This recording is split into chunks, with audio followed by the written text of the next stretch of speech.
کیا ان کے پاس ہے؟ ان کے پاس تو پیسہ بھی نہیں ہے، ان کی تنخواہیں بھی پوری نہیں ہے، اور جانتے ہیں ان کے دل میں جب تک قرآن ہے، ان کے دل میں جب تک اللہ رسول کی محبت ہے، یہ امت کو جگاتے رہیں گے، یہ عوام کو جگاتے رہیں گے، اور جب تک یہ جگاتے رہیں گے ہم ہندوستان سے اسلام کو ختم نہیں کر سکتے۔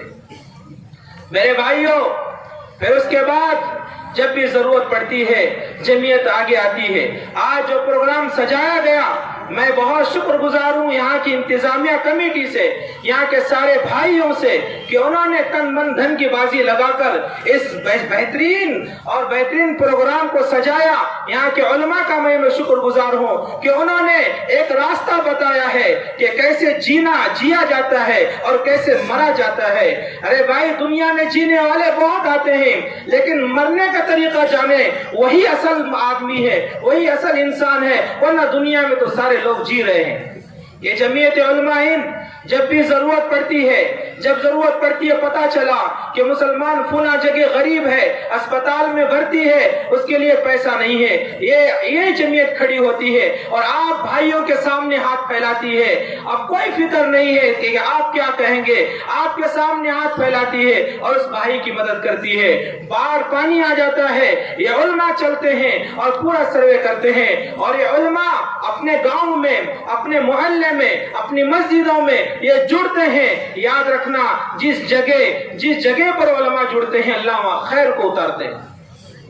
میرے بھائیوں، ہم نے ان بھائیوں سے درخواست کیا کہ آپ ایک پروگرام رکھو سیرت النبی کے بارے میں۔ کیوں رکھیں؟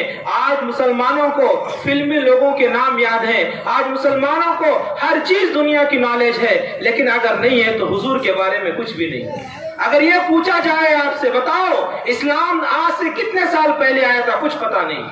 اگر یہ پوچھا جائے بتاؤ قرآن کی سب سے پہلی آیت کیا ہے، تو آپ نہیں بتا سکتے۔ اگر آپ کو یہ پوچھا جائے کہ حضور کے پاس جبریل کتنے مرتبہ آئے تھے اور آپ کس انداز میں آئے تھے، کس کی شکل میں آتے تھے، اور حضور کے پاس جب آتے تھے حضور کی کیا کیفیت ہوتی تھی، آپ نہیں بتا سکتے۔ آج یہ پروگرام رکھ کر اسی لیے آپ کو بتانے کے لیے، سمجھانے کے لیے، میرے بھائیوں، دنیا نے الٹی چال شروع کر دیا ہے، اپنا انداز شروع کی ہے دنیا نے، خصوصاً ہندوستان نے۔ وہ چاہتے ہیں کہ ہماری اذانوں کو بھی بند کر دیا جائے، وہ چاہتے ہیں ہمارے داڑھیوں پر بھی وسترے پھرائے جائیں، وہ چاہتے ہیں ہماری پہچان ختم کر دی جائے۔ لیکن افسوس، کیسے امیدیں رکھیں آپ سے؟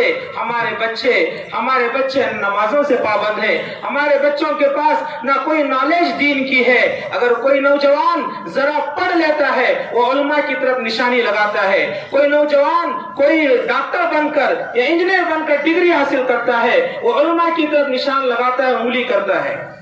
میرے بھائیوں، میں شکر گزار ہوں یہاں کی جمعیت کا۔ یہاں ہم نے کئی دن پہلے بیلگام کے حکم سے، چونکہ ہماری جو جمعیت ہے جس کا ہم کام کرتے ہیں لاکھوں کا کام ہوتا ہے، اب باڑھ سے لے کر اب تک کا تقریباً 22 سے 25 لاکھ کا کام ہم نے کیا ہے۔ باڑھ سے لے کر جو ابھی باڑھ آ کر گئی 22 سے 25 لاکھ کا کام ہوا۔ کن لوگوں نے دیا، اس کو لا کر تقسیم کیا، اور کچھ ضرورتوں کو محسوس ہی وہاں بھیج دیا اور خدمت کر رہے۔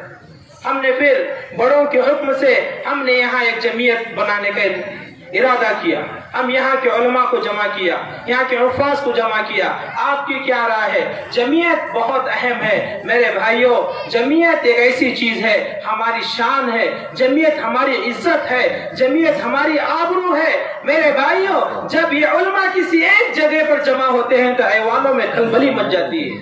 جب یہ علماء اور حفاظ کسی ایک جگہ جم کر بیٹھ جاتے ہیں تو فیصلے ہونے شروع ہو جاتے ہیں، اور اللہ آسمان سے رحمت کے فرشتے اتارتے ہیں، اللہ مدد کے لیے اتارتے ہیں۔ آپ ان کا ساتھ دینا ہے، آپ ان کا تعاون کرنا ہے، آپ ان کی مدد کرنا ہے۔ وقت ضرورت پڑی تو وقت بھی دینا ہوگا، ضرورت اگر پڑی جان دینے کی، اگر ان علماء نے آواز لگائی تو آپ کو میدان میں آ کر جان بھی دینا پڑے۔ یہ اسٹیج سادہ نہیں ہے، یہ اسٹیج بیکار نہیں ہے، یہ جمعیت کے پلیٹ فارم کے نیچے اسٹیج ہے۔ اس جمعیت کسی سے نہیں ڈرتی، کوئی بھی آئے، بڑے بڑے ایوانوں میں آ گئے۔ میرے بھائیوں، مولانا ابوالکلام آزاد کتنے بڑے آدمی تھے، کبھی انہوں نے انگریزوں کے سامنے اپنی گردن نہیں جھکائی۔ جب وہ کلکتہ کی جیل میں تھے، پتا چلا جیل میں کہ ان کی بیوی کا انتقال ہو گیا ہے، تو انگریز نے آ کر بتایا آپ کی بیوی کا انتقال ہونے والا ہے اور آپ سے ملنا چاہتی ہے، آپ اس سے ملنا چاہتے ہیں تو یہ ایک درخواست لکھ کر کے دے دے۔ لہذا مولانا ابوالکلام آزاد نے منع کر دیا کہ میں درخواست کے لیے تم سے بھیک مانگو، میں گوارا نہیں کر سکتا، میں گوارا نہیں کر سکتا، اور ایک پرچی پر لکھ کر بھیجا کہ اے میری بیوی، جب آخری وقت آئے کلمہ پڑھ کر کے دنیا سے چلے جانا، حوض کوثر پر ہم ملاقات کر لیں گے۔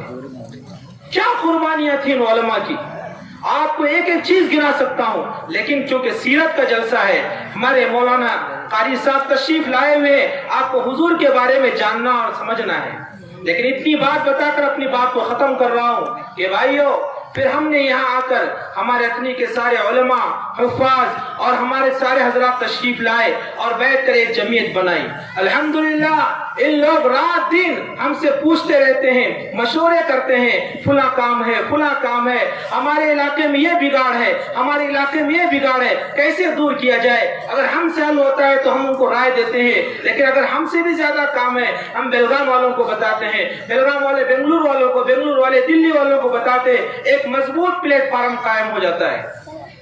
جمعیت کے اس میں ایک فائدہ یہ ہے کہ کوئی مسئلہ گاؤں کا ہے، اس مسئلے کو آپ تعلق کے لیول پر چلا سکتے ہیں، اور اگر مسئلہ کوئی چھوٹا ہے اس کو آپ چلانا چاہے ضلع، اسٹیٹ اور پورے ملک کے لیول پر چلا سکتے ہیں۔ اس لیے کہ جمعیت جب بھی جہاں کوئی حادثہ ہوتا ہے میدانوں میں آتی ہے، آواز لگاتی ہے، کچھ بھی ضرورت پڑتی ہے، قانون کی ضرورت آتی ہے۔ میرے بھائیوں، جمعیت علماء کا کام ایسا ہے، جب کوئی مسلمان جیل میں چلا جاتا ہے، اس جیل میں جانے والے کو، وکیل کو پیروی کرنے کے لیے اور اس کے ہاتھ میں رجسٹر دے کر کے صرف جج کے سامنے حاضر کرنے کے لیے 42 لاکھ روپے لگتے ہیں۔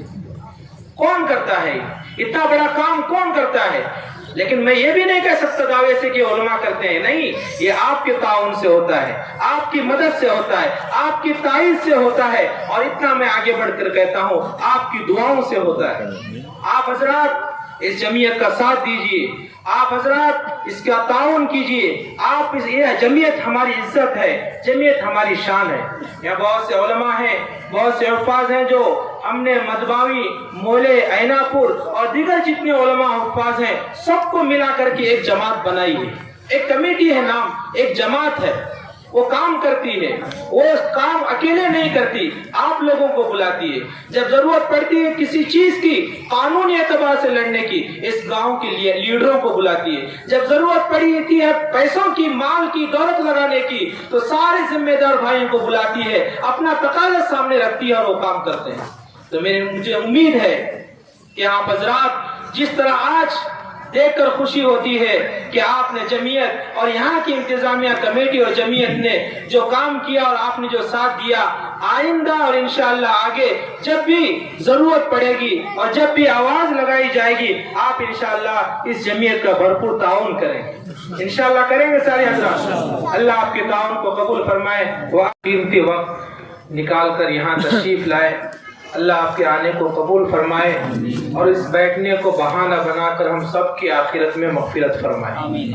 آپ اس میں نوجوان بھی ہیں اور ذمہ دار حضرات بھی ہیں، میں دیکھ رہا ہوں، مجھے ساری رپورٹ آپ کے علماء کی طرف سے پہنچتی ہے کہ ہم وہاں گئے تھے، یہاں محنت کی اور یہ کیے، ہمارے ذمہ دار حضرات بہت ساتھ دیے، کھانے کا نظام بھی بنایا، اسٹیج کا نظام بھی بنایا، نوجوان پارکنگ کے لیے بھی تیار ہو گئے، یہ ساری چیزیں آ گئی۔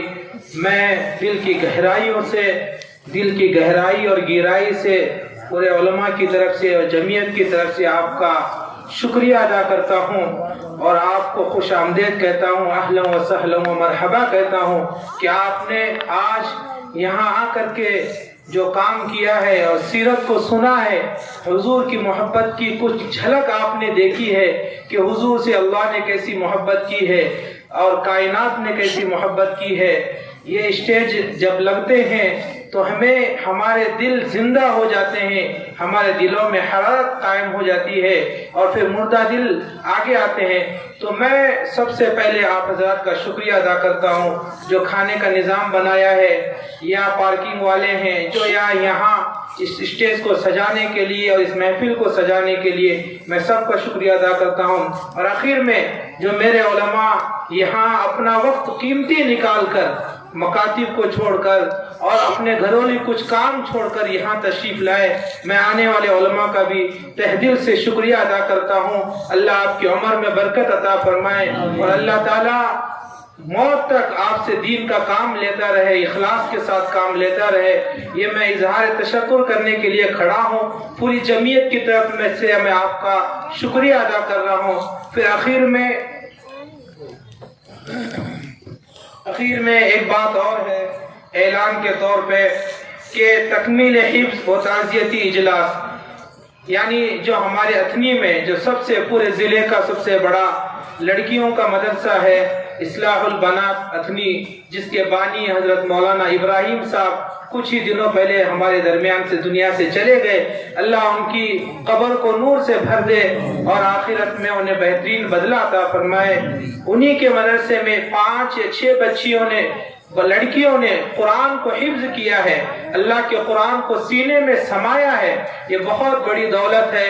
اور اسی طرح مولانا کا اس دنیا سے جانے کے بعد ایک عظیم سرمایہ وہ چھوڑ کر گئے ہیں، ان کی تعزیت میں ان کے ہمارے جو مولانا ابراہیم صاحب کے بیٹے ہیں حضرت مولانا اسحاق صاحب، ان کے استاد محترم بڑے اللہ والے حضرت مولانا حبیب اللہ صاحب آنٹی، یہ گجرات کے رہنے والے بڑے اللہ والے ہیں، یہ بروز جمعرات کو، جو کل آج پیر ہے، منگل بدھ اور جمعرات کو یہ ہمارے شہر اتھنی میں آ رہے ہیں۔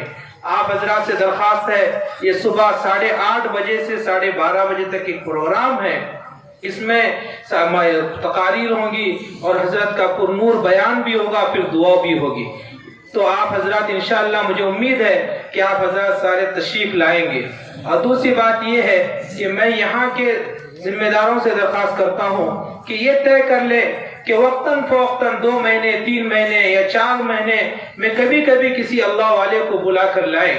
حدیث میں اور علماء کی کتابوں میں بات لکھی ہے، جب کسی عالم کا، کسی اللہ والے کا کسی قبرستان سے گزر ہوتا ہے، اللہ اس عالم کی اور اللہ والوں کی برکت سے اس پورے قبرستان کی مغفرت فرما دیتے ہیں۔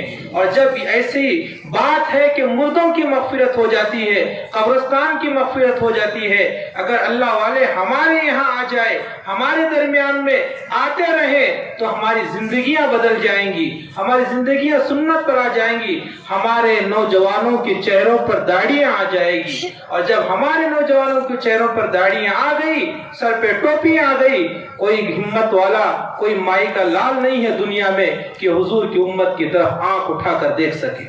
اس لیے میرے بھائیوں، یہ آخری الفاظ ہیں، اللہ آپ کے آنے کو قبول فرمائے۔